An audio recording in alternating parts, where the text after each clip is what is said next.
Most people have social anxiety about explaining to people that they're alcohol free. Oh yeah, I know. I wish I could have a drink, but I can't. When you're doing that, you're reinforcing this idea that drinking is fun and not drinking is pain. And if you're just lighthearted and confident and fun, everyone can relax, including the people who are drinking. I have a program called Project 90. The University of Washington conducted a scientific study on our stop drinking process. And the results of that was a 98% reduction in drinking from the study participants. Why is your program so successful? Willpower is probably the least effective strategy for trying to stop drinking. Dry January or sober October, you may have had some success, but it feels painful. You'd rather be drinking because they associate not drinking with being in a prison. What do all prisoners want to do? They want to get out of prison. If you tell yourself not to do something, you tend to do that very thing. Instead, we say, I'm only going to drink soda water, ice, and a piece of lime tonight. I love going to sleep being alcohol free. And that is a heck of a lot easier than don't drink, I need to stop, I've got to be sober. Drinking alcohol is a time suck and a money drain.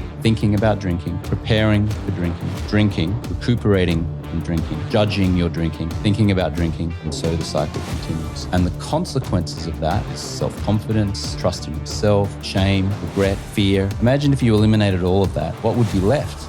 Well, what would be left is you get to live your life.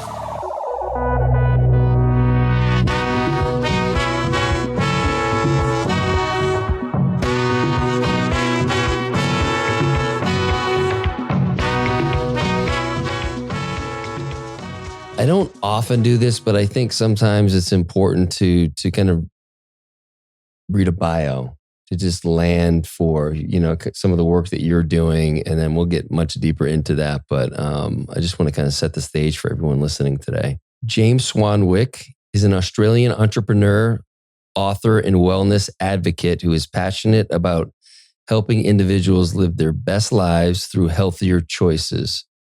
As the founder of Swanwick Sleep, he created blue light blocking glasses to optimize sleep and improve mental clarity. James has become a leading voice in promoting alcohol-free living, helping countless people quit drinking through his 30-day no alcohol challenge and Project 90. His mission is to empower others to break free from self-destructive habits and unlock their true potential by focusing on mental, physical, and emotional well-being. James's journey of transformation has taken him from a successful career in sports journalism at ESPN and TV hosting to becoming a sought-after speaker and health entrepreneur.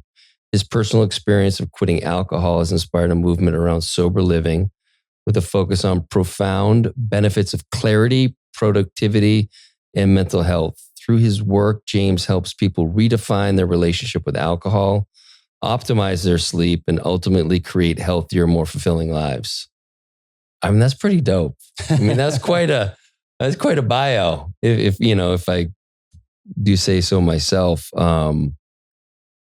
This is, in kind of getting ready for today, I've kind of looked through your journey and am fascinated at all the different things that have helped inform where you are today. And I think it's not always typical. A lot of people have a few different chapters in their lives at this stage, and you've seemed to have, kind of followed a different path. And I'm just kind of curious to get into that. We talked about it a little bit before we started here about, you had a 2-year stint at ESPN, which was incredible, amazing, a lifelong dream.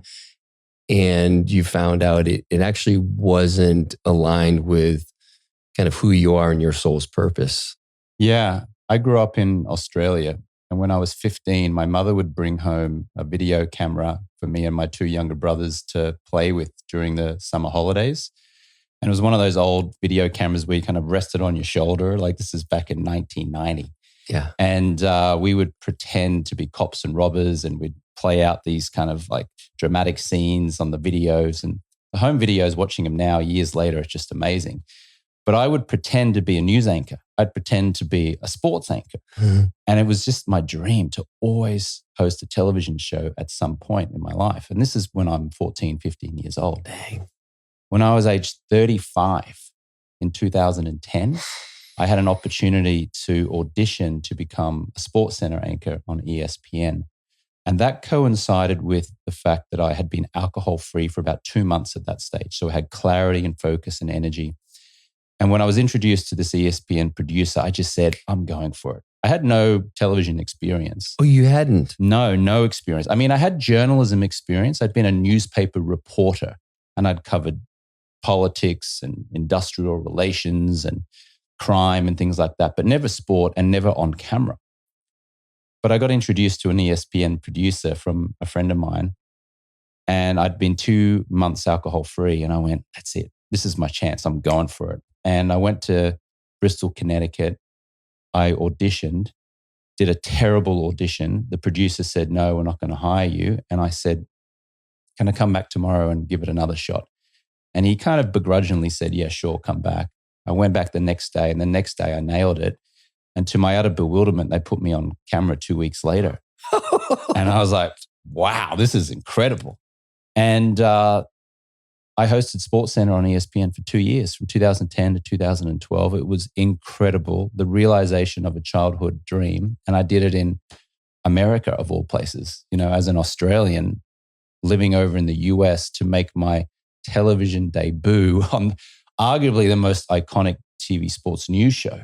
Yeah. Was just like, wow, this is incredible. And I credit getting that job to a lot of things, but mostly at that time to being alcohol free.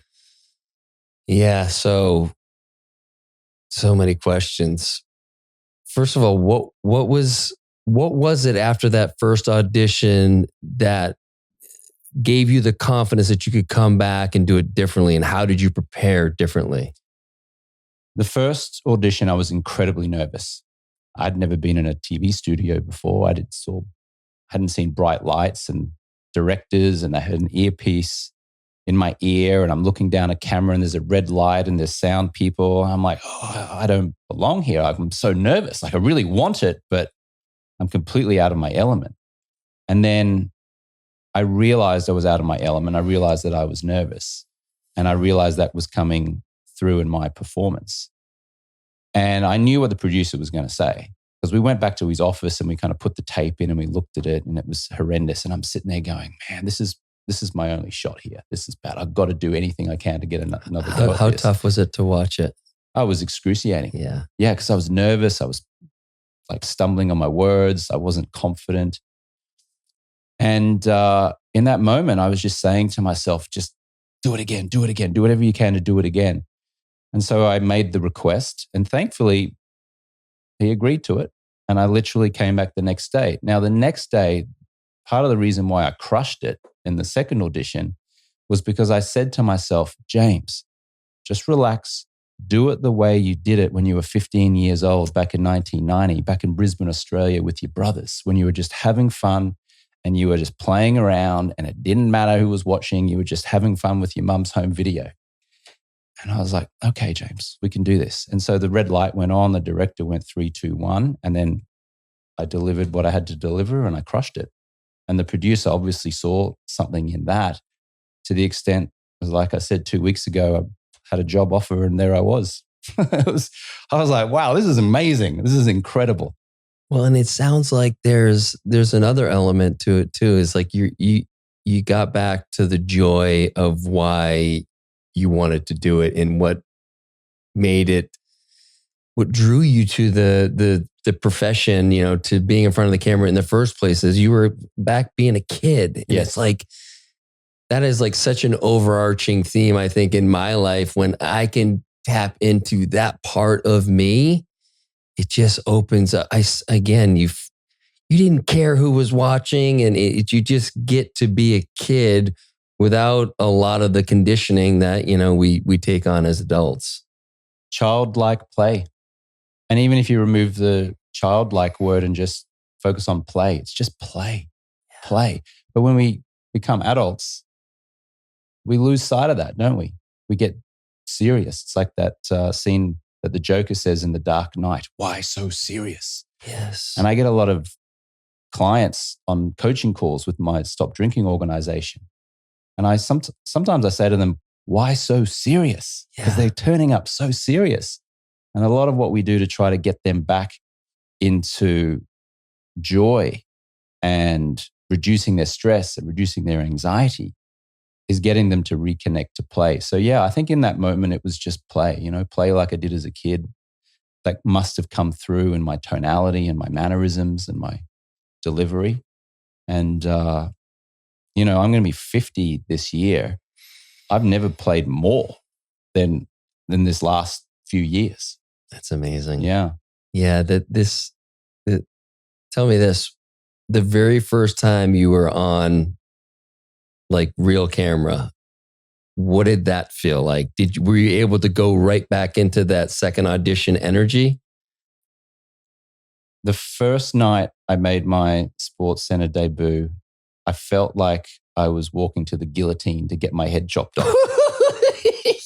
I was so nervous. I must have urinated 50 times that day. Yeah. Just like thinking about it, nervous about it. I kid you not. I reckon if there was a camera outside of the ESPN bathroom, they would have seen me going in and out 50 times. Yeah. That's how nervous I was. And the time came to walk down. It was about 9:55 p.m. We were going on air at 10. And I'm walking down with my co-anchor and the director and the producer. And I just felt like, oh my God, I'm so nervous. And I sat down there and I put the earpiece in and the camera was there. And my leg was kind of like, knee was shaking like this. Yeah. And the same thing, I said to myself, just relax, just do it like you did when you were a kid. And I did it. You can actually see that audition on YouTube, actually. I posted it there years ago, 10 years ago. It's James Swanwick makes his Sports Center debut. And it actually came out all right in the end, but I was nervous, really nervous. Oh, we'll definitely link to that in the show notes. That'd be great for everyone to be able to watch. So let's get back to, was there something what was it? What was your light bulb moment 2 months prior where you said, this is not my ally anymore? Yeah, in regards to alcohol. Yeah. So I grew up in Australia and I was a very socially acceptable drinker in the sense that I would have 2 or 3 drinks most nights of the week and I would drink considerably more on the weekends. I wasn't getting a DUI. I didn't get arrested. I didn't wake up in a ditch. I wasn't what society would refer to as an alcoholic.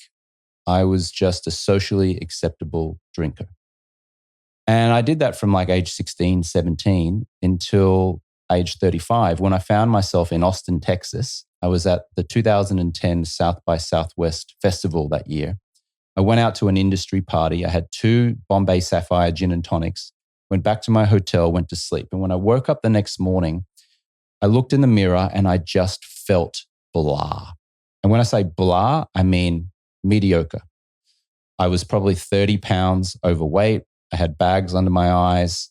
I was tired. I was irritable. I was envious of other people.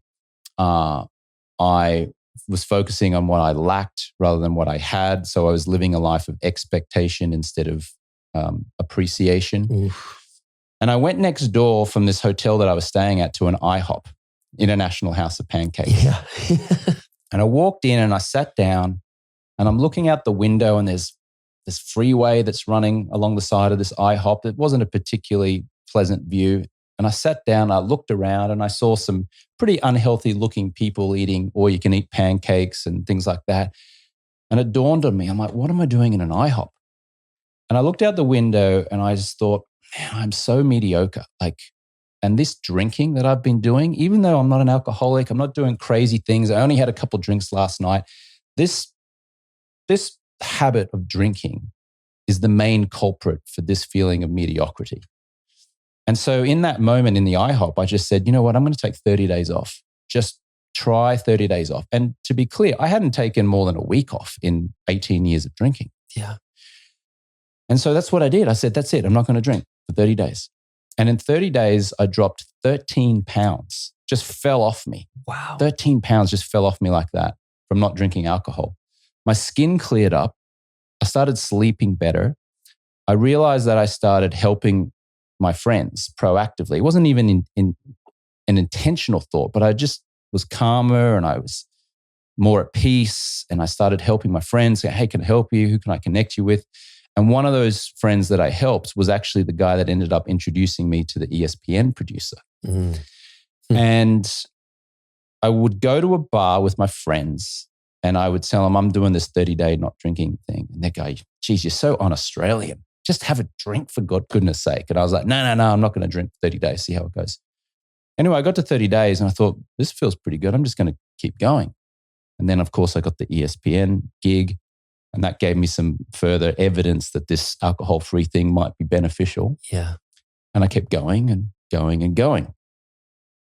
And I got to a year later on the exact anniversary. I was back at the 2011 South by Southwest Festival. And I went to the Luster Pearl Bar in Rainey Street in downtown Austin. And I walked in and I ordered a Budweiser for what I thought was going to be a celebratory one-year drink. Yeah.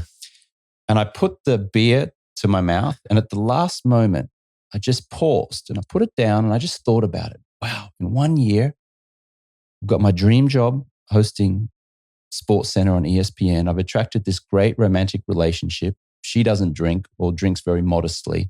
I've run a half marathon. I've got the body that I think nature intended me to have. It wasn't like I was six-pack abs and completely ripped, but it was just like I felt energetic. I like the way you worded that. There's a key nuance there. Yeah, beautiful. I was sleeping better. I was no longer as envious of other people. I still had some envy going on, but that dissipated a lot. When my parents would phone me from Australia, when I was drinking, I would be like, oh, my parents are calling. They always call it at like the wrong time. Whereas now when they were calling from Australia to catch up with their son who was living over on the other side of the world, I'm like, oh, my mum's calling. Yeah, let me take this. And so I just realized that I had a lot more joy and calm and peace in my life. And so I literally called the barman over and I said, I'm not going to have it. I tipped him and I walked out and I haven't so much as picked up an alcoholic drink since. That was 2011. So I haven't drunk alcohol since 2010. And each year subsequently, my life has just felt so much better. And then in 2015, that turned into me creating a business and an organization, which is now called Alcohol Free Lifestyle. And we help mostly high achievers like executives and business owners and CEOs and people of that mindset to finally stop drinking without AA, without rehab, without willpower. And it's turned into, a mission for me now where I get to help people to dehypnotize themselves around the altar of alcohol because society really glorifies this thing for the most part. And because of that, people have been saving marriages and they're now more present with their children. They've been sleeping better, feeling better. And now it gives me immense joy to be able to support folks to stop drinking. That's amazing. By the way, you the 15 years coming up. I mean, this will come out after year 50. It's got to be in March, right? March 10th. Yeah, it's in a week and a half from now. Heck yeah. Yeah. Wow, I love that. There's so much to unpack there. I think your story and your relationship to alcohol, you'd know better than me because you've been in this space for a long time, but it feels resonant for a lot of people. And so it doesn't on the surface look like a problem because I'm not a quote unquote alcoholic. I haven't had to go to rehab. Very functioning in quotes, obviously. What has been your experience? What draws people in? Like, what's the hook for people that is their light bulb moment that like James is speaking like truth and it's like, it's time for me after 10, 15, 30, 40 years to look at this, substance with new eyes. And how challenging is it for them when their tribe is very much in that kind of soup? Yes.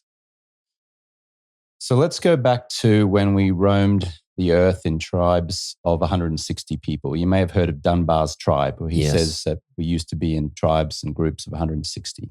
So back then, if you were ostracized from the tribe for whatever reason, it meant certain death because a wolf or a bear would eat you or a rival tribesman would kill you. And so we still carry that fear in our reptilian brain today in the modern world. We have this fear of being ostracized from the tribe. Mm-hmm. And we associate that with death. Our whole nervous system is like, that's scary. That's fear. And so today in the modern world, if we're someone who's considering stopping drinking and all of our friends, family, colleagues, and society are drinking and normalizing drinking, stopping drinking triggers that reptilian brain fear from when we roamed the earth as in tribes of 160 people. It's like, if I stop drinking, I'm going to be ostracized from society. I'm going to be dull. I'm going to be boring. I won't get invitations. People will think I'm an alcoholic. People will think I've got a problem. People will turn their back on me. I won't be able to create romance. I won't be able to create friendships. I won't be able to fit in. It's completely unrealistic because we live in the modern world. And even if you did get kicked out of a modern tribe, you just join another one. Yeah. There's no bear or wolf trying to kill you, and there's no tribesman trying to murder you.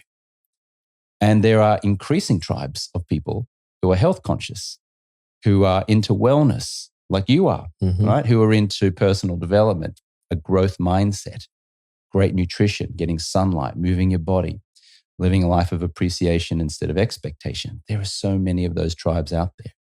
But nevertheless, why people who are pondering stopping drinking have so much trouble doing so is because of that reptilian brain fear. So it becomes very challenging. My work is to try to invite folks to understand that there are tribes of people ready to embrace them, and that the tribe that they're in are not going to kick you out. In fact, most of the tribes that you're in who are drinking are actually curious, like, oh, you're not drinking? Tell me about that. Because they secretly want to have a better relationship with alcohol themselves. So that's where the fear comes from. It's very instinctive, but it's also irrational when you think about the modern world. Most of the reasons why the folks that I work with want to quit drinking is because they've been drinking for 20, 30, 40 years. And now they're facing a divorce, or they're not present with their children, whether they're young children or adult children. Maybe they're carrying 20, 30 pounds extra weight. Maybe they've gone to the doctor and the doctor says your blood pressure's too high. You've got acid reflux. Your cholesterol's too high. They've lost confidence in themselves. And they've tried repeatedly over the years to moderate their drinking, but the slippery slope always gets them and they find themselves drinking more than what caused them to try to stop in the first place. So there's a few things there to unpack, but that's the resistance. And then the motivation to stop is usually relationships with a husband, a wife, or children. Yeah, geez. I've had my own journey with alcohol, and back in 2004, I, on some level had the world by the balls, was doing great in my job, married. We just had our first child and found myself depressed. And, the classic, like, what do I have to be depressed about? And, but went and saw a psychiatrist, and he's like, look, you don't need to quit drinking, but you really need to dial it back. Like a couple on Friday, couple on Saturday. So very much like you were saying, like a couple every night. And then on the weekends, I dial it up a little bit. And I tried that for 2 or 3 weeks. And then I started to realize, like, why am I even drinking at all? Like, I'm not getting anything out of the 2 I'm having on a Friday or on Saturday. And I just feel better. And so I got a bit like angry at alcohol, like that I was even in relationship. And so I went for about 10 years without drinking and slowly got reintroduced. And I would say for the next, I don't know, up until a couple of years ago, was just off and on with it. Always in a decent mostly in a decent relationship with it, I would say. And then just finally had I don't even like the taste of it. Like, it doesn't do, like, I'd rather, frankly, microdose mushrooms or something like that if I want to feel differently. And so I'd say largely for the past couple of years, I haven't touched it. And, me being 53 and been through that journey, it's pretty easy for me to be around socially and not drink. Frankly, a lot of the people I hang out with in Austin do not drink. That's not a prerequisite by any means. It's just that they have similar kind of awarenesses around what, the kind of the energetics of alcohol. But one of the things that was challenging, and I certainly kind of fought through it in the early days, was being sober in a community that was very not sober. And so, we were sharing before we started that I go up to Idaho every summer for 2 months, play golf. We have a bunch of fun, amazing friends. Alcohol is everywhere throughout the golf round, at night. It's very prevalent. And so I felt pretty awkward. We're new members. I'm sober. And it's not exactly the vibe there. Now, I'm into health and wellness, and there's a fair amount of pro athletes and former pro athletes that are up there, and frankly, I just looked better than almost all of them. And so at least I had that going for me, that it was like, okay, we get it. You're not such an outcast. Like there's a rhyme to the reason here. But a lot of people don't have, and I still felt awkward. A lot of people don't have that. They're just kind of, frankly, more normal looking in that sense, right? They don't have this, like, I'm into health and wellness and it's really important. It's like what you were saying, like, I'm just trying this thing. And I've found there were people that would project onto me how they felt about themselves and wanting me to drink to make themselves feel better because it was a bad reflection. And so, like, how do you coach people through those, frankly, awkward and uncomfortable, kind of situations? It doesn't matter what you say about you not drinking. It only matters how you say it. So most people have social anxiety about explaining to people that they're alcohol free, that they're not drinking, because of what you referenced there, because they're worried that people are going to look at them, judge them, challenge them, try to get them to drink anyway. And I say, if you just show up confident, happy in your choice to be alcohol free, and you just share that through your energy, that will influence people more than you going, oh yeah, I know, I wish I could have a drink, but I can't. Oh, I've been sober for 2 years. Oh yeah, I wish I could join you guys in the fun, but I can't. When you're doing that, you're reinforcing this idea that drinking is fun and not drinking is pain. But if you just show up with a smile on your face and go, I'm alcohol free. Yeah, I'll have soda water. Thanks. That'd be great. Oh, I'll tell you what, I'll go drink for drink with you. You have one of those beers and I'll drink this soda water shot. Yeah. And you're just lighthearted about it. They've done a lot of studies of influence. And what they've shown is that influencing anyone is only 7% what you say and 93% how you say it. So when you break that down, 7% of the influence that you can exert on someone else are the words. 93% is how you deliver those words with tonality, body language, mannerisms. So it doesn't matter what you say about you choosing not to drink. It's mostly irrelevant. It's just, how do you come across? How is your energy? How is that energy transferred onto those who are drinking? And if you're just lighthearted and confident and fun, everyone can relax, including the people who are drinking. But if you go in there and you're like, I feel kind of awkward because I'm the only one not drinking and the other guys are, because it sounded like you felt awkward in that situation. Yeah. Well, now you're associating on an unconscious level, not drinking is pain and drinking is fun. Yeah. But I would submit it's the other way around. Yeah.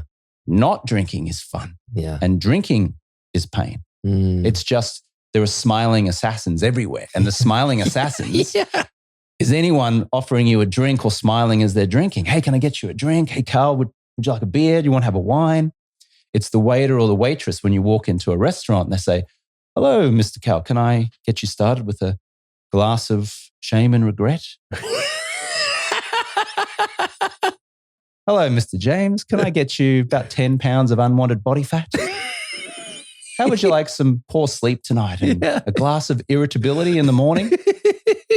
And that's what they're doing, right? They're doing it with a smile on their face. Yeah. Wow. So I think if you can just go into social situations, refrain from this awkwardness that you shared that you were feeling, and just go in there happy and confident. You're not there to change anyone's opinion about alcohol. Mm. You're not there to get on your high horse and lecture anyone. You're just there to have a good time with people, irrespective of if they're drinking or not. And if you go in there, they will feel that energy and everyone can relax and have a good time. I love that. And it actually, as you were sharing that, I couldn't help but think about the same applies very much so to parenting and with the kids. And it's just like, it doesn't really matter what I say. It's how I show up and how I say it and the space I create for them, whether it's safety or acceptance or whatever it may be in that moment. And then I have their attention because you're right. What's coming out of the mouth doesn't matter. It's like, what is the energy exchanged between us? Yes. And the nervous system just relaxes. Yes. And you've experienced that. Yeah, for sure. And you can see it and you can feel it. Yeah. Most people mistakenly believe that their social circle cares that they're not drinking. Yeah. They don't care. Nobody really cares. They're so busy thinking about themselves and their own life. And even if a small percentage of people do care, that's on them. It's not on you. You're not the cause of them caring. They're the cause of them caring. So I just say, like, relax. Why so serious? Yeah. Just be alcohol free and own it. I mean, I've been alcohol free since 2010. No one would ever accuse me of being dull and boring and anxious about it. I'm just like, yeah, I'm alcohol free. You feel good. And whether people are drinkers or not drinkers, they're like, okay, cool. Yeah. I love that. Why is your program so successful? What is the secret sauce? Whatever. There's a reason that people have tried many other avenues with not near the success that you've had. What is it? So AA has reportedly a less than 10% success rate if you gauge success in terms of helping someone to have long-term power over drinking. There was a book called The Sober Truth in 2012 by Dr. Lance Dodds, who worked out of Harvard's McLean Hospital. And he described AA's actual success rate as one of the worst in medicine. Now, that is not to say that it hasn't helped tens of millions of people. It absolutely has. But according to studies, it's been ineffective for 10 times as many people who've tried it. Willpower is probably the least effective strategy for trying to stop drinking. White knuckling it. Yeah. White knuckling it, willpower, motivation.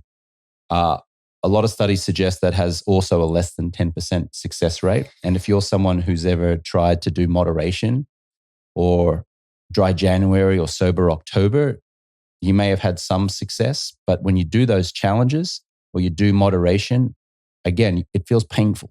You'd rather be drinking, which is why when you get to day 30 on those 30-day challenges, most people tend to celebrate with what? A drink. Yes. Because they associate not drinking with being in a prison. Totally. And what do all prisoners want to do? They want to get out of prison, right? Yes. So AA, rehab as well, very, very low success rate, less than 10%, and willpower and white knuckling at less than 10%.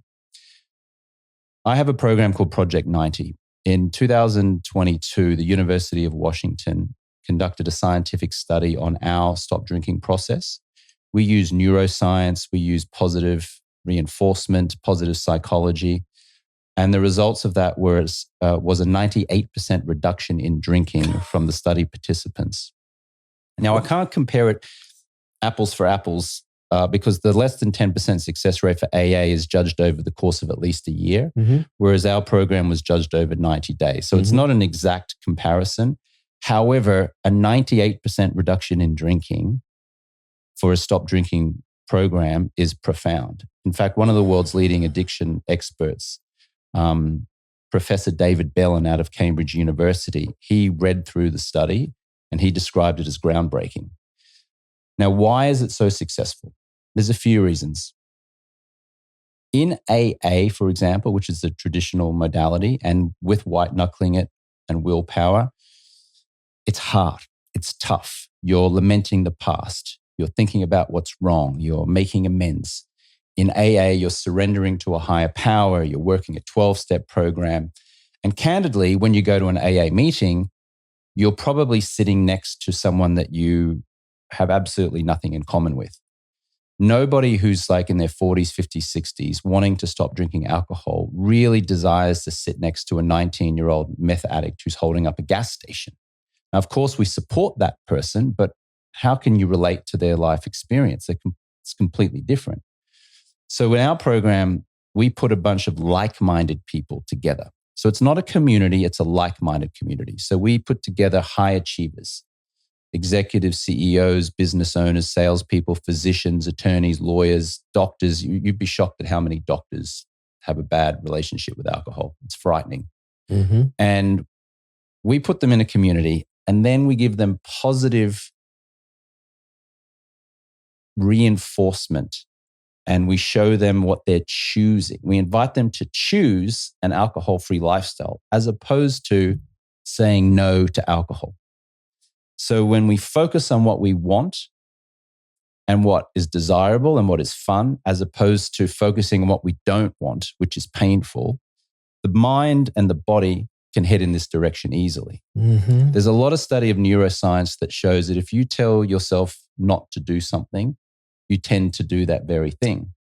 For example, if you're skiing down a mountain and you're saying to yourself, don't steer towards the trees or don't fall over, you tend to steer towards the trees and fall over.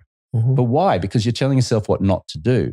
And it's because what we understand about the human brain now is that the brain doesn't understand the don't do this. It only understands trees fall down. So over here in an alcohol-free lifestyle, we say to them, no longer will you say, don't drink, I need to stop, I have to quit, I've got to be sober. Instead, we say, I'm only going to drink soda water, ice, and a piece of lime tonight. I'm going to walk up to the bar and confidently order a soda water with a splash of cranberry juice. I love going to sleep being alcohol-free. I love the feeling when I wake up in the morning having drunk soda water at dinner the night before. I'm choosing to get up in the morning and have appreciation instead of expectation. So we're choosing over here. And that encourages a group of people who are like-minded to have a common goal or heading in a common direction. And that is a heck of a lot easier than don't drink, I need to stop, I've got to be sober, oh, I've got a problem with alcohol. That keeps you stuck in the past and candidly keeps you stuck drinking. This creates a new habit, a new way of thinking with positive psychology, new healthy habits, gratitude, sunlight, walking, mobility, focusing on a great night's sleep, conscious communication, personal development, growth mindset. Now we're heading towards this direction. And now the consequence of that is we're alcohol free. Wow. And I got to imagine that it does not take but a day or two for people to be like, this is a completely different lens that I'm looking at the world through. And so then that just begets more like, I don't want to say compliance, but more just going towards those things that you want. Yes. It's just smooth sailing the whole way. It's like, where are we going? We're going here. Okay, great. As opposed to, oh, where do we not want to go? Okay, don't go that way. Don't go that way. Right. Oh, why are we going this way? Yeah, yes, totally. Yeah. It's so, it just gets into our field. The don't, you're right. I can totally sense that. It's like, don't go to the bar. Don't look at the alcohol. It's just those words, bar, alcohol, are just spinning in your mind. Yes. Yes. Yeah. And also, I would submit when we focus too much on the past and we're lamenting in the past, as you do a lot in AA, it keeps us stuck in an identity. Okay, so this is, I've never sat in those meetings, but the thing that I've never been able to wrap my head around is, hi, my name is Cal and I'm an alcoholic. I mean, just grounding into that identity. And it just seems like so outdated. There are millions of people walking around mistakenly believing that they are an alcoholic. You are not an alcoholic. In fact, in the modern world, in modern medicine, the term alcoholic no longer exists. It's now alcohol use disorder. Okay. Now, for years, it was, I'm an alcoholic.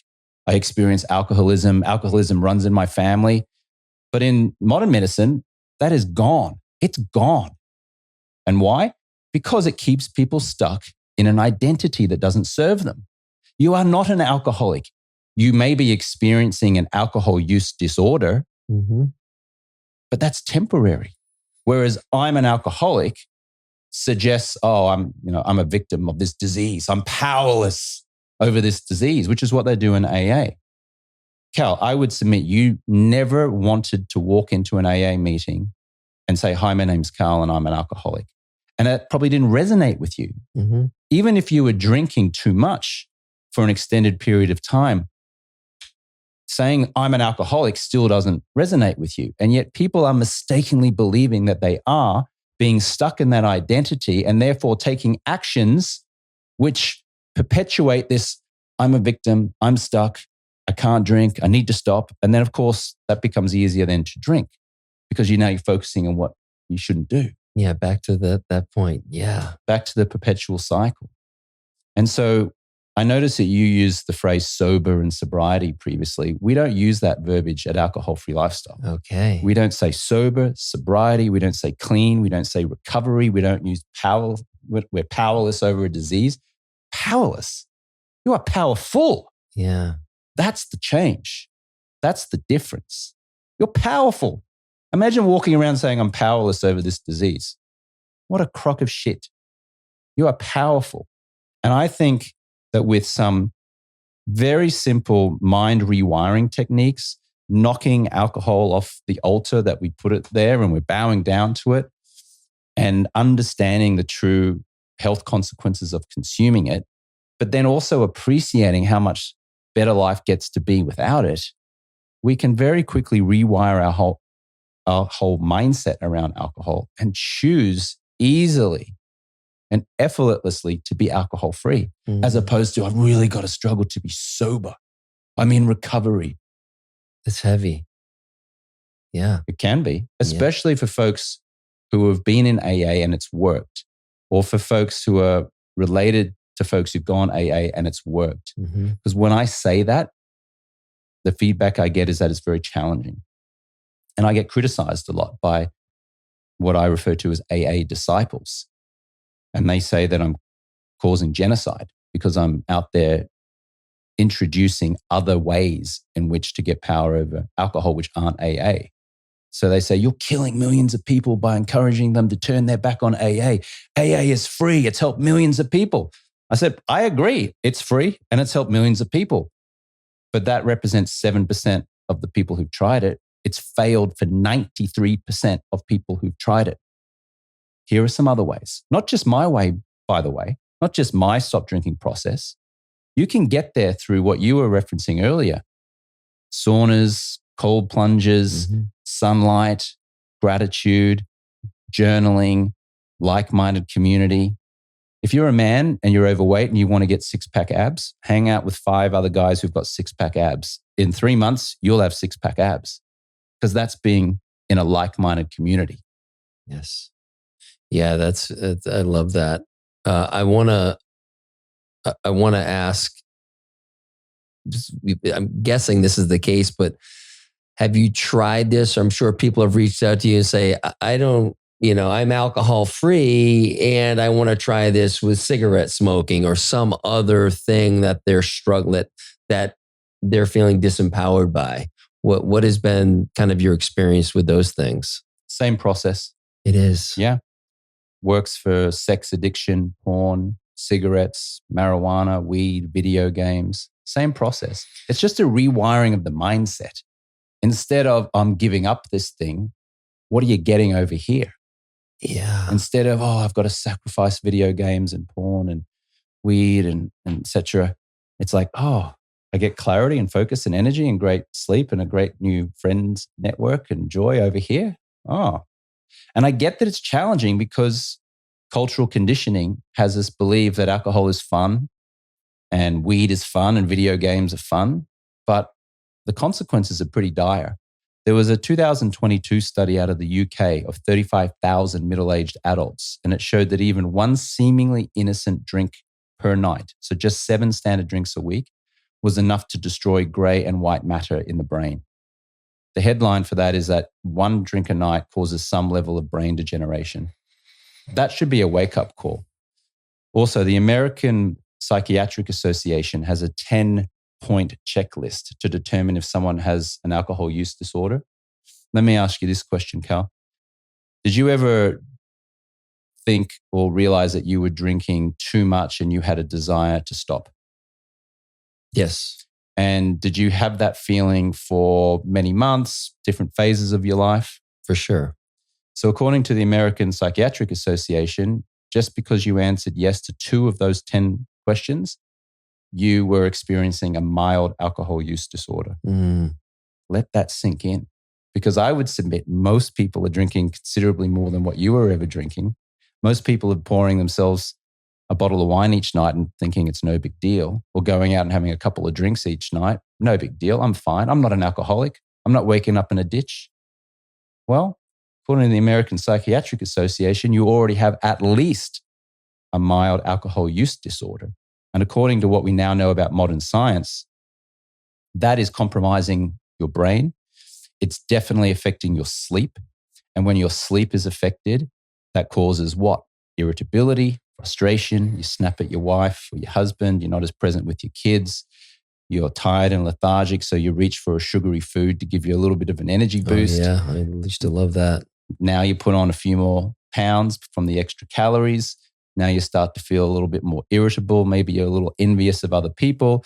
Now you're exhausted by mid-afternoon. And what do you start doing? Dreaming about having a drink so you can relieve yourself of the irritability and stress and anxiety that drinking has been causing. Absolutely. I was in that loop for a while. Yeah, it's so interesting too, because for me, I've always been lean, kind of no matter like if I was in the depths of drinking a decent amount or not, but where it showed up was my face. And I didn't realize it until I stopped drinking. And it was like my face got back to like match the rest of my body. It's like I had a fat face. Holy shit. Bloated and pasty. And I'm going to show you a photo. You keep talking. I'm going to get a photo in my phone here. Yes. I'm going to show you my before photo, Cal. So tell me this, do people come into the program strictly to be alcohol free? Like if someone wanted to come in and they wanted to be cannabis free, is there like, how do they go about that? Yeah. So to be clear, we only support people with alcohol. Yeah. So we don't have a program or organization to help them with those other things like cannabis, etc. But the same system, the same process will absolutely work for them. And so, yeah, it's just strictly helping folks get off alcohol. And so got it. I'm sure there's some element, of a handful of those folks have an interesting relationship with alcohol too, so they could kind of piggyback. How do you feel like your life has transformed or improved by simply removing alcohol? Well, you hit on this, but sleep is number one. And I think a lot of people, the one thing I do want to follow up on is this. I want to dispel this notion of functioning, because I think a lot of people think that they're functioning, and they are, but just not nearly at a level where they really could be. Yeah. And so sleep is number one. And then as you were saying, like great sleep begets like a great day. I found my before photo, Cal. You want to see it? Yes. No way. Good God. That's crazy, huh? Oh my gosh. I was puffy. I was like I call this the marshmallow man photo. And you can see it's just mediocrity, right? It's like puffy face, carrying extra weight, bags under the eyes, crow's feet.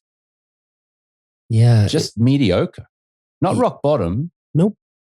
Mediocre. Average. Yep. Functioning. Yeah. Functioning. Yeah. The irritability was a big thing. Not that I still can get irritable, but like the irritability one of the biggest things was it being on the top of my priority list. When am I going to get to get home after work, put the Red Sox on and have a couple of these nice Belgian ales? When can I have that? Like, it's Saturday, college football's on, it's 11, like I'll have a beer.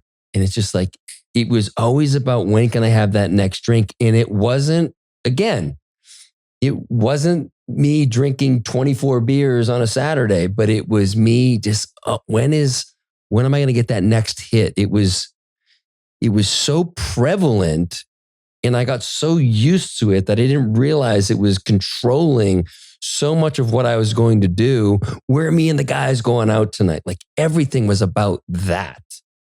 And when you zoom out and you step away from, kind of that avatar, you start to realize you were sleeping like shit, you were eating like shit, acting like kind of a dick. You were avoiding, time with your kids so you could sleep off a hangover. And it was like all the things that,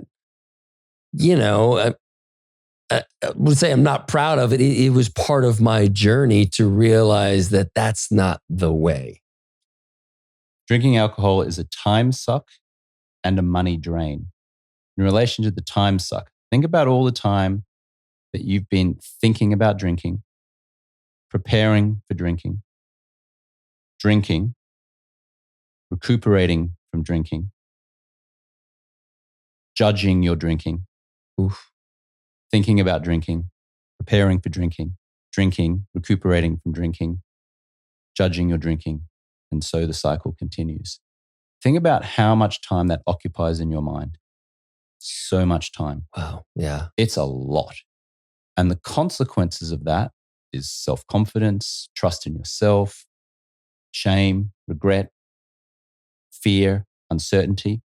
Imagine if you eliminated all of that. What would be left? Well, what would be left is you get to live your life and you get to create that business that you've been dreaming of, or you get to make those extra sales calls at the end of the day, which results in another $100,000, $200,000 in revenue. You get to be more present with your kids who are drifting away from you because mum and dad aren't present with them anymore. How's that going to show up in their life? On and on and on and on it goes. So it occupies so much time in our minds, and the consequences of that is a lack of productivity, lack of connection with our husband or wife or our friends or our colleagues or our boss or our children. We procrastinate. We kick the can down the road. We don't sleep great. So we feel kind of like blah the next day, and feeling blah the next day makes us take certain actions. It's frightening. And I always say this to business owners especially. Your drinking habits are probably costing you millions of dollars. Even if you drink 2 drinks a night, most nights of the week, that's enough to disrupt your sleep. You wake up a little irritable, a little tired.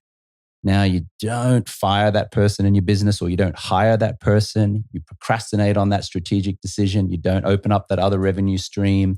You don't make one additional sales call at the end of the day, which if one sales call, or rather if you made 5 additional sales calls per week, if one of those turned into a deal, that could be $20,000 depending on your business over the course of a year. You're looking at, $500,000, whatever it is in your business.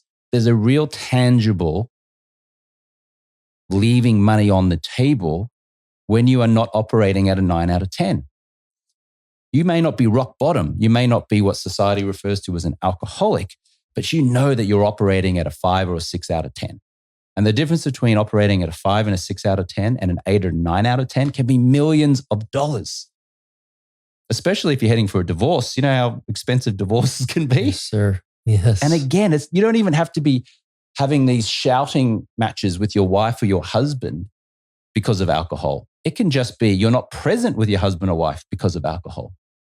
And that's enough for the drift to get you. That's enough for you to head for divorce.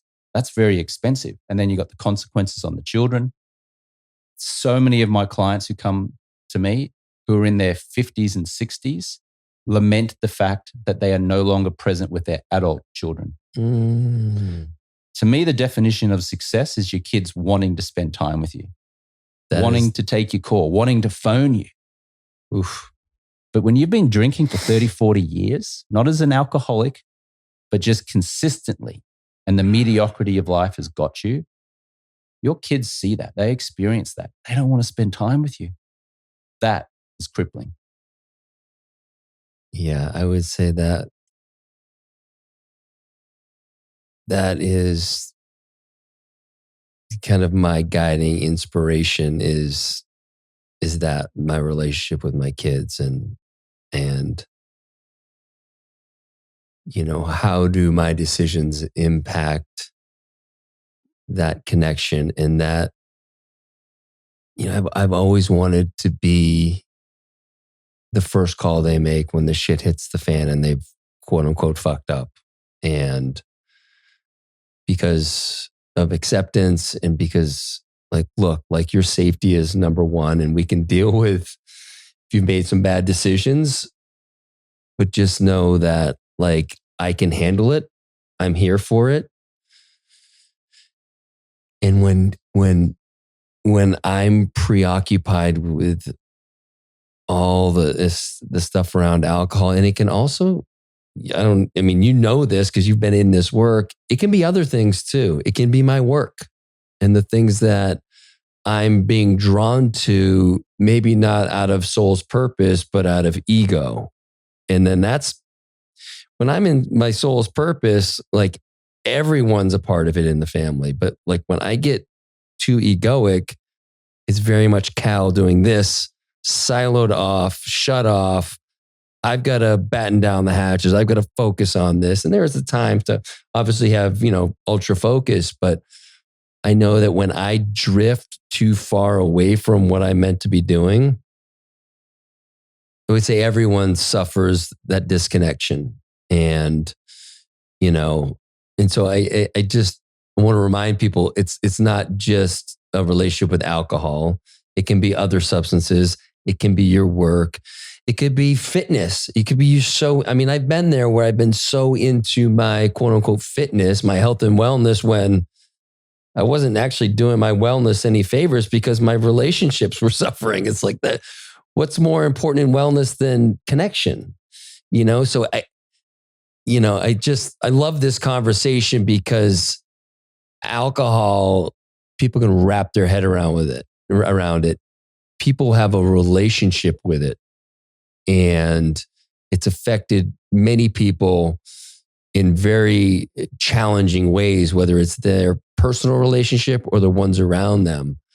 And that's not the only thing that can get us off course and, heading towards that higher self and, really reaching that 9 out of 10 that you talk about. But I love it as a framework because it makes so much sense.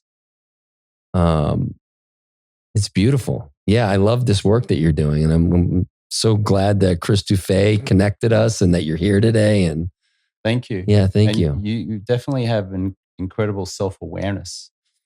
And that is one of the traits that folks need, candidly, in order to wake up and get off alcohol or recognize that they're so obsessed with their health and wellness that it's causing problems with their connection with their family. Could do.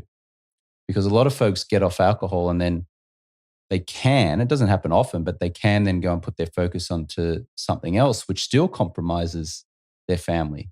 But you seem to have incredible self-awareness around that. So I acknowledge you for that. Thank you.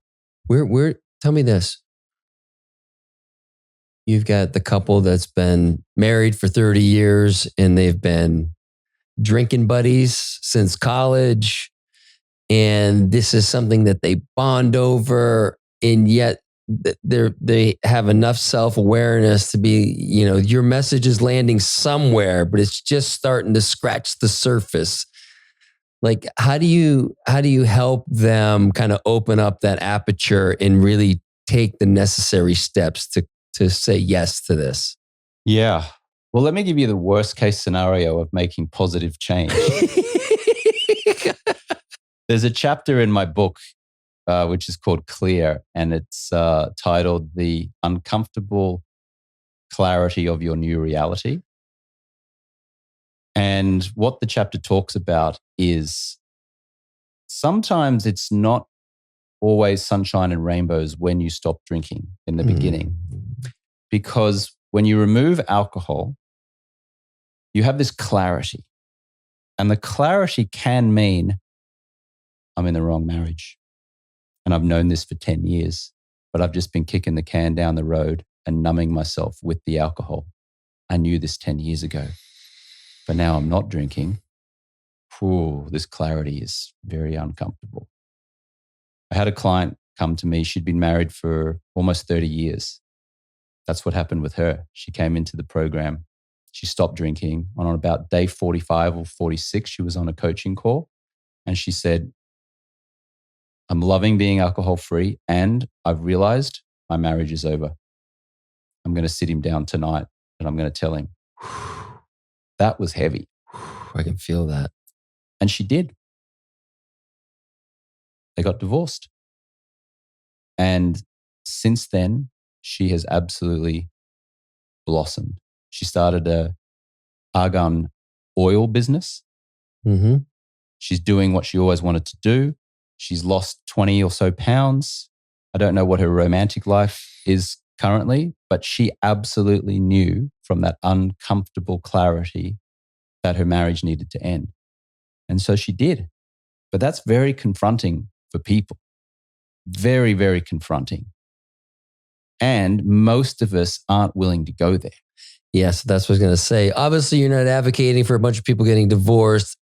And what do you say to those people that even have a sense that that could be on the other side of this? What would you say to give them, to help give them the courage that if that's the case, you know, kind of wouldn't you want to know that you're in the wrong marriage? Like what's on the other side of that? Besides this, you know, obviously this beautiful story of this woman who had the courage and had the clarity to be able to do that. What else could you offer? You look like you work out. When you go to the gym and you do a bicep curl, you're deliberately and intentionally putting resistance against the muscle, against the bicep. You're lifting a heavy weight and you're breaking down the muscle fibers, knowing that in the days afterwards, that muscle's going to repair and it's going to come back stronger. Same thing with human beings and the choices that we make. We get to lean into our resistance. It may hurt. It may feel uncomfortable. Change often does. But when you provide that resistance, it's like, oh, I don't want to do this, but I'm doing it anyway. In the days and the months and the years and the decades afterwards, the muscle comes back stronger. You have grown as a person. You've become more courageous. You've stepped into the unknown and into the fear. And you have created health, wealth, love, happiness, clarity, peace of mind, confidence in your own decisions as a result of that. So it's not always easy, but that's where the most growth is. When you stop drinking alcohol, it can often feel like you're running through rose bushes and you're getting all bloodied and there are thorns coming in in and out of you everywhere. But then when you get through to the end and you get on the other side, it's kind of like that scene from the movie The Shawshank Redemption. Yeah. When Tim Robbins is kind of like crawling through the crap and the stuff and he comes out the other side and it's raining and he's finally free. That's how it will feel most likely. But you got to crawl through that football field of crap to get to the other side, to do the victory sign and stand there in the rain and go, wow, I've made a breakthrough. Now I've got clarity and focus and joy and connection with friends. And now I've pivoted to do what my heart really has always wanted me to do. So feeling stuck, I get it. But the only way out of that is by action. Don't be someone who sits in the stands watching people play on the court. Actually get on the court because that's where life happens. Can you talk a little bit about the kind of framework of the 30-day challenge and Project 90? So the 30-day challenge is really just to dip your toe into the water, so to speak. it's not designed to be a long-term getting power over alcohol concept. It can be, but as I was referring to earlier, when most people attempt a 30-day challenge, they feel like they're in a prison, and then they get to day 30 and they want to drink. Now, the way that we do our 30-day no alcohol challenge is a little different. We show the neuroscience. We support people to get what they're getting as opposed to saying no to what they don't want. So we introduce the concepts that we have in Project 90. And many people do continue on alcohol-free as a result. But it's really designed to just be a first step for people who are a little unsure. Project 90 is really a full comprehensive coaching experience where you have like-minded CEOs and executives and business owners. There's coaching calls every single day. We have addiction experts. We have mindset coaches. We have meditation coaches. We've got sleep experts. We have all kinds of people that would support our clients in personal development. It's not just we're going to be crapping on about stopping drinking alcohol for 90 days. Yeah. It's really about building up the human in all areas, conscious communication, how to speak to your wife or husband or your loved one without it turning into an argument. Because all of these things contribute to people craving alcohol. So if we can help people sleep better, make good nutritional choices, exercise, get outside, walk in the sun, journal, gratitude, the cravings for alcohol just dissipate. And so that's a really much more comprehensive 90-day experience as opposed to a 30-day do-it-yourself program. And do you join a cohort when you start? And like, what is the timing of that? Yeah, it's evergreen. So it starts whenever you want. It doesn't start on a certain day. So a lot of times we have people who are on day 75 or day 80 and they're alcohol free and they're feeling great. And then they'll be on a group coaching call with someone who's on day 1 or day 2. And so the day 1 or the day 2 person is like, wow, look what's possible. There's someone there on day 75 or 80. And the person who's feeling great about the fact that on day 75 and day 80 then turn into somewhat of a mentor for the person who's on day 1 or 2. That's brilliant. So the coaches do a lot of the heavy lifting when someone's on kind of, day 1 to day 7. But after a while, as clients get more confidence and they're increasingly loving alcohol free and they've rewired their mindset, they turn into the mentors.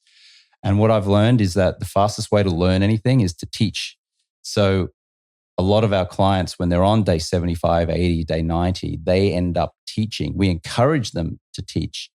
And you can teach just by sharing your experience candidly. You don't have to go to a university and study and be licensed and all that kind of stuff. You can just share what worked for you, what didn't work for you.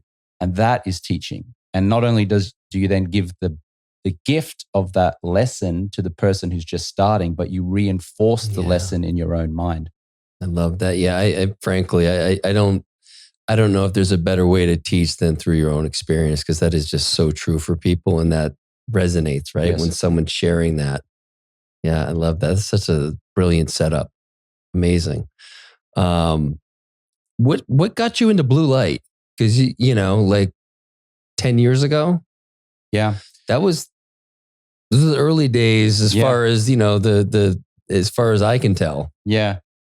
So I have a sleep company called Swanwick Sleep, and we produce these blue light blocking glasses, which when you wear them in the last hour or so before sleep, it blocks the artificial blue light that messes with your melatonin release. And the benefit of that is that when you ultimately remove the glasses and go to sleep, you end up sleeping better. You sleep more deeply, you wake up feeling more refreshed, because light really can mess with our sleep quality. So all the way back in 2015, I was at a Palm Springs, California hotel restaurant with a friend of mine, and he walked into the restaurant wearing this really ugly pair of orange Uvex safety glasses, kind of like looked like a meth chemist. Yeah. And I'm standing there looking at him going, what are you doing? And there was a table of quite attractive ladies at the adjacent table, and they're looking at him weird. And I said to my friend, you look ridiculous and you're making me look ridiculous by association. Get them off. Yeah.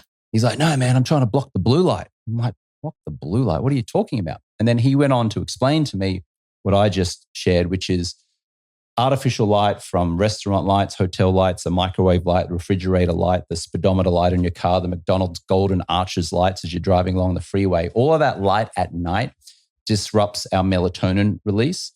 And so because orange is the opposite of the color blue, blue light don't get through. That's why he was wearing orange glasses. Now, I understood and appreciated the concept and the science. I believed it. I just didn't want to look like a meth chemist doing so. Yes. So I came up with this idea of creating a stylish pair of blue blockers. And at that time, 2015, the blue blockers on the market were horrendous. They just terribly ugly. I was living in West Hollywood, California at the time, very fashion conscious, worried about how I looked and wanted to be cool. So I'm like, I'm going to create a pair of blue blockers that kind of look like a pair of Ray-Bans. And so that's what my youngest brother, Tristan, and I did. We created a stylish pair of blue blockers. We put it out in the market. We did $1 million in sales in the first year. They just went out of the gate. There were blue blockers on the market, but there weren't stylish ones on the market. And it really grew from there. The biohacking community really got into us right from the beginning. They loved us. I went on a pretty popular podcast at the time called Bulletproof Radio from a guy called Dave Asprey. Heck yeah. And that just supercharged our sales. And then over the years, they've now been adopted by pro athletes, the New York Knicks, Tottenham Hotspur in the English Premier League, Manchester United players, the New Orleans Saints players were wearing the Swannies blue light blocking glasses. They're affectionately known from our customers as Swannies, these glasses. And there was a university scientific study which verified the efficacy of them, which was amazing. And I think that's why it's been adopted by pro athletes and pro sports teams. And now we have this increasing science, I guess, about the importance of sleeping well and also the detrimental effects of being exposed to artificial light at night. Yeah, that's amazing. I told you over text that Dr. John Lawrence had a pair of yours, and I was like, dude, where did you get those? Those are so rad. He looks so cool. And so I have a pair of them at home. But what I love about yours as well is they're affordable because they can get the ones that are inexpensive on Amazon don't work from what I understand. And the ones that do work that are out in the market aside from yours are north of $120, $130. And I want to say yours are half that. Yeah, generally. we're sub $100. Yeah. We have a couple of pairs that are up around the 150, but that's got titanium frames and things like that. And for prescription wearers, if we're going to create a pair of prescription glasses, it costs a little bit more. But yeah, most of them are under $100. Yeah. Yeah, people get to test it out to see the efficacy of it works for them. I've loved them. I mean, I've recently saw I don't know if you were into Led Zeppelin at all, but the new movie came out called Becoming Led Zeppelin. Amazing. But I saw it twice last week, and it's the first time I've been to the movie theater in quite a while. And I wore the nighttime blue light blockers, and I would just take them off to see what the difference was, and it hurt. It was like you get so used to the intensity of all that light that I think people, when just try it however you want, but just doing that little test of wearing them for a while, taking them off and watching your screen that you normally watch, it was pretty intense for me. Yeah. The absolute worst thing we can do is go to bed at night, turn off all the lights, and stare into our cell phone without wearing a pair of quality blue blockers. Because what we're doing is we're essentially telling our brain it's still daytime, even though it's clearly nighttime. So when that artificial light hits our pituitary gland, it tells our brain, oh, it's daytime. Okay, I'm not going to release the melatonin that I ordinarily would at this time of night. That's where the problem comes in. So that shows up with either trouble falling asleep, or we don't spend as long in that deep REM restorative phase of sleep, which is why we can wake up feeling tired and irritable and stressed, even if we've had 7 or 8 hours. It's just the quality of the sleep hasn't been great. I'll tell you what I candidly do. I'm not perfect. Sometimes I take my phone into bed with me, and I know I absolutely shouldn't. That's not optimal living. But when I do that on those rare occasions, I'm always wearing my pair of orange lens Swannies blue blockers. Yeah. And so that is enough to block that damaging blue light. So even though, yes, I'm on electronics at a time when I shouldn't be, I'm still protecting my eyes from that artificial blue light with a pair of the Swannies blue blockers. Yeah, I love that. Do you have any thoughts around people wearing sunglasses? Have you dug into that much? Yeah, I was on a podcast last year, a gentleman by the name of Tim Gray, who's the UK's best biohacker, I would submit. Very, very thorough. And he actually introduced me to this idea that you're actually more susceptible to sunburn if you wear sunglasses. Is that what you were going with this? Yeah, it was mentioned. I think Dr. Jack Kruse talked about this, or his kind of protege, and I'm blanking on her name. She's amazing, but he's obviously big into the blue light and the like. And they actually talked about like you basically won't get sunburn if you don't wear sunglasses. Now I don't know. That seems like a bit of a stretch, but I have heard that, and I've also heard like. I just know from my own experience, like just getting sunlight into these eyes is such a way to nourish our energy. And yes, Tim Gray, the biohacker from the UK, said as much as that. I think the concept is, and forgive me if I get this wrong because I've only have a surface level understanding, but when we wear sunglasses, the body again thinks that it's nighttime, so the skin receptors are more susceptible to sunlight, and so we get sunburn. Whereas if we're not wearing sunglasses and the sunlight is hitting our eyes and the body knows that it's sunny outside, it naturally puts more of its defense mechanisms on. That makes sense to me. That makes perfect sense to me. Yeah, I'm down with that. Listen, just go and experiment. I haven't actually experimented with it myself yet, but I will say this.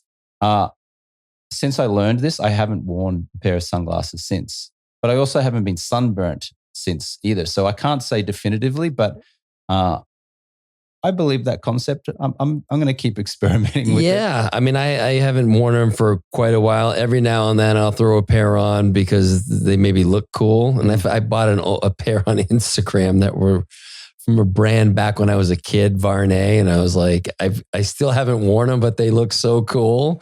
But then I'm like, I don't really have much occasion to wear them because, again, I'm a fan of the sun. This has been awesome, man. Thanks for being here. Thank you. Is there anything else you want to share with people that maybe we didn't cover yet? Only that I have a book that's out on April 8th, and depending on when you're seeing or listening to this, it's called Clear, the only neuroscience-based approach to help high achievers finally break free from alcohol. And in the book, I've put in the same process that we walk our clients through. So if someone wants to explore living an alcohol-free lifestyle and they want the step-by-step formula, or they just want to, challenge their own notions around alcohol, then you can check that book out at alcoholfreelifestyle.com/clear. It's also available online wherever books are sold, like Amazon and Barnes and Noble. Yeah, I think that's it. I would also just say I've had a life with alcohol and a life without, and without is far superior in every facet: health, wealth, love, happiness, relationships. And even though it can feel scary to go against cultural conditioning, all of the growth and all of the beautiful elements of life come from leaning into that resistance and taking the action anyway. And much like the analogy I used earlier, stop sitting on your backside in the stands watching people play. Get on the court and play. And if you do that, man, life is just going to feel extraordinary.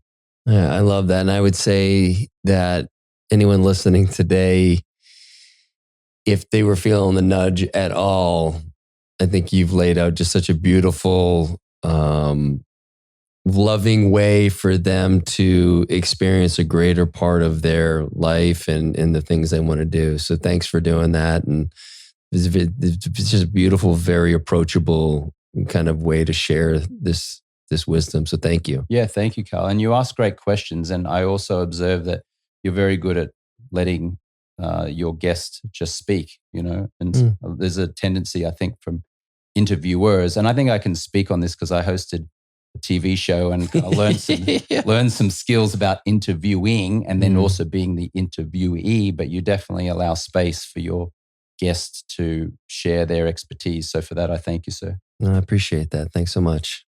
Yeah. Cheers.